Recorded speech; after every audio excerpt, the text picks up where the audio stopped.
Gujarat state electricity corporation limited G-sec द्वारा भरती प्रक्रिया न कराता 200 થી વધુ ઉમેદવારોએ ભૂખ હડતાલ કરી છે। ભૂખ હડતાલનો આજે ત્રીજો દિવસ છે, છતાં સરકાર દ્વારા કોઈ યોગ્ય પગલાં લેવામાં આવ્યા નથી। Gujarat state electricity corporation limited જીસેક દ્વારા ભરતી પ્રક્રિયા ન કરાતા 200 થી વધુ ઉમેદવારોએ ભૂખ હડતાલ શરૂ કરી છે। ઉમેદવારોનો આક્ષેપ છે કે જીસેક દ્વારા લાંબા સમયથી ભરતી પ્રક્રિયા હાથ ધરવામાં આવી નથી, જેના કારણે અનેક યુવાનો બેરોજગાર છે। ભૂખ હડતાળનો આજે ત્રીજો દિવસ છે, છતાં સરકાર દ્વારા હજુ સુધી કોઈ યોગ્ય પગલાં લેવામાં આવ્યા નથી। ઉમેદવારોની માંગણી છે કે સરકાર દ્વારા તાત્કાલિક ભરતી પ્રક્રિયા શરૂ કરવામાં આવે અને ખાલી જગ્યાઓ ભરવામાં આવે।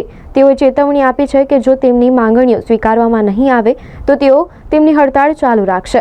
આ ઘટનાએ ગુજરાતમાં બેરોજગારીની સમસ્યાને પ્રકાશમાં લાવી છે।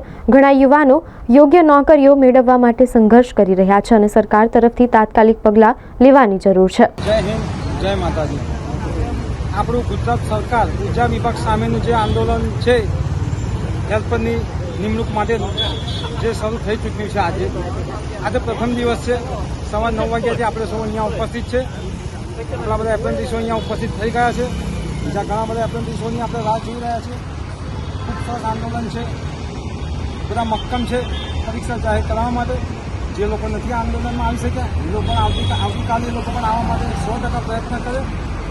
આવતીકાલે એ લોકો પણ અહીંયા આવે તો આપણા આંદોલનને જરા વેગ મળે। આજે પ્રથમ દિવસ આપણો પૂર્ણ થવા જઈ રહ્યો છે। સવારથી બધા 9 વાગ્યાથી અહીંયા ભૂખ હડતાલ પર બેઠેલા જ છે, આપ સૌ જોઈ શકો છો। હવે જે મિત્રો ઘરે રહ્યા છે આપણા ભાઈઓ એ લોકો પણ આવતીકાલે સવારે હાજર થાય। આપણું સંગઠન, આપણી શક્તિ એ જ આપણી તાકાત છે। કોઈ પણ કામ માટે આપણે સંગઠન અને શક્તિ જરૂરી છે। આજે 50-100 પક્ષીઓ પર ઝાડ નાખી હોય તો પક્ષીઓ આખી ઝાડ લઈને ઉડી જાય છે।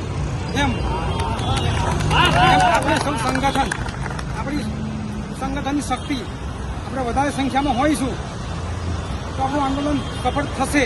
100% સફળ થવાનું છે અને થશે। તો જે મિત્રો હજુ પણ ઘરે છે એ લોકો પોતાની ફેમિલીને એકાદ દિવસ માટે પોતાનો કામ ધંધો કરતો મૂકીને પણ આવતીકાલે લોકો અહીંયા 10 વાગ્યા સુધીમાં આવી જાય તો આપણું આંદોલનને જરા વધારે વેગ મળે અને આપણને આવતીકાલે ન્યાય મળે એવી હું સૌને અપીલ કરું છું। જય હિન્દ। સાહેબ, મારું નામ બામણિયા રાકેશ છે।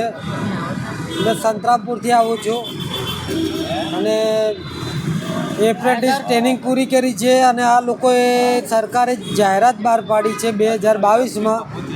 2022માં જાહેરાત બહાર પાડી તો અમે લોકોએ ફોર્મ ભર્યા છે, એટલે અમને જગાડ્યા છે। આ લોકોએ સરકારે અમને જગાડ્યા છે કે અમે ટ્રેનિંગ પૂરી કરી અને નોકરી ના આપતા તો બી અમારે કોઈ અમે આવવાના નહોતા અને કોઈ આંદોલન નહોતા કરવાના। અમારી જિંદગી આવી રીતે કૂતરા જેવી જિંદગી અમે પૂરી કરવાના જ હતા, પણ સરકારે જાહેરાત બહાર પાડી અને અમને ફોર્મો ભરાવ્યા। અમે ટ્રેનિંગ કરી છે એટલા માટે અમે ફોર્મો ભર્યા છે। અમે લાયકાત પ્રમાણે અમે ફોર્મો ભર્યા છે હેલ્પરની જગ્યા માટે। તો એમનો અમને 2022માં ફોર્મ ભરાયો તો એમનો અમને કંઈ બી પરીક્ષાની તારીખ આપો કે કંઈ બી અમારું આ કંઈ ને કંઈ જવાબ આપો અમને। તો અમે બરોડા આંદોલનમાં બેઠેલા છે 2 દિવસથી અને એમડી સાહેબ છે, એમડી સાહેબ અમને મળવા બી જવા નહીં દેતા અને એમના કોઈ નીચેના સાહેબને બી નહીં મોકલતા કે બહાર માણસો બેઠા છે તો કેમ બેઠા છે, એમનો શું છે કારણ એ બી કહેવા કે પૂછવા માટે કંઈ તૈયાર નથી। એટલે એમડી સાહેબ એ માણસોની કોઈ માટે કંઈ એમને કોઈ ટેન્શન જ નહીં। ઉપરથી સીએમ સાહેબનું એવું કહેવું છે કે ભરતી કરી છે, જગ્યા છે તો માણસોને ભરી દો, જગ્યા ભરી દો। એપ્રેન્ટિસ તમે કરી હતી, કેવી પરિસ્થિતિમાં એપ્રેન્ટિસ અમે બહુ ખરાબ પરિસ્થિતિમાં પૂરી કરી છે।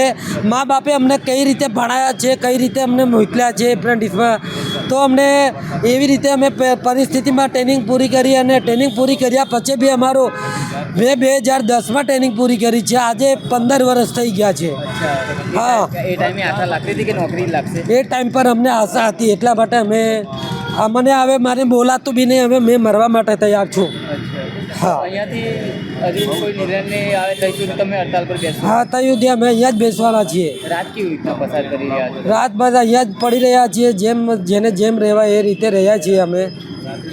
અને હવે તો બીજું કંઈ થાય એવું નહીં, આ જિંદગીથી કંટાળી ગયા છીએ અમે। લાગે છે કે એક તરફ યુવાનોની વાત કરવામાં આવે છે, યુવાનોને રોજગારી આપવામાં આવશે, લાગે છે?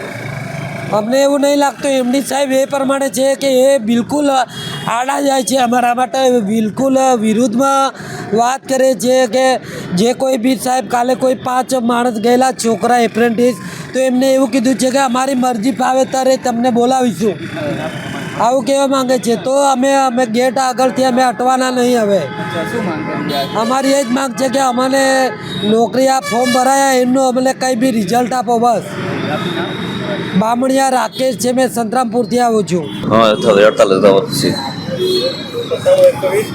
કેવી રીતના રાત પસાર કરી છે? ફૂટપાથ ઉપર બેસ રાત્રે હજી માંગણી સ્વીકારાઈ નથી. નથી સ્વીકારે. શું કીધું કાલે યુનિવર્સિટી પણ આવ્યા એ કંપનીની જરૂરિયાત પ્રમાણે ભરતી કરવામાં આવશે. હાલ અમે ક્યારે ભરતી કરશું એવું કોઈ અમને પોઝિટિવ જવાબ નથી આપેલો.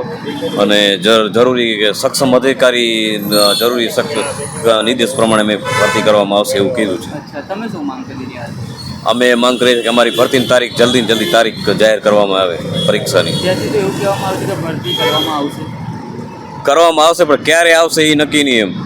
એમ વર્ષે નીકળી જાય, 2 વર્ષે નીકળી જાય. આજથી 3 વર્ષ પહેલાં ફોર્મ ભરેલા તો આટલા દિવસે એ લોકોએ કર્યું શું એમ તારીખ કોઈ જાહેર નથી કરી સાહેબ.